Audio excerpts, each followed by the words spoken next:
උදේම නැගිටලා කාලා බීලා යන්නේ වත්ත පැත්ත රවුමක් දාලා එන්න. පේන දෙක් මානෙම තියෙන ඉතින් වෙල්යායක්. කුඹුර වලට වතුර දීලා නිසා මිනිස්සු නම් ඉතින් මේ ටිකේම කුඹුරු වැඩ.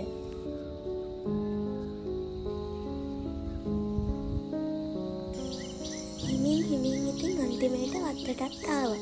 ඔහෙ තියෙන ඉතින් පොල් වත්ත. බලන්නකෝ. මේ තියෙන අපේ බුලත් කෑල්ල. ගොඩාක් ඒවා අපු සුළු කෙනාටුවට විනාශ වෙලා ගියා. ඔච්චරයි ඉතින් ඉතුරු වෙලා තියෙන්නේ නේද?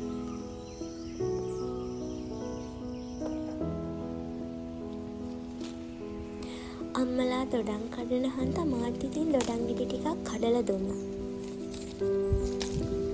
වත්ත වටේ පැය දෙක තුනක් ඇවිදලා ඉවර වෙලා මං ගියා මූණකට ටිකක් සෝදන්න. වතුර පාර නම් හරිම සැරයි.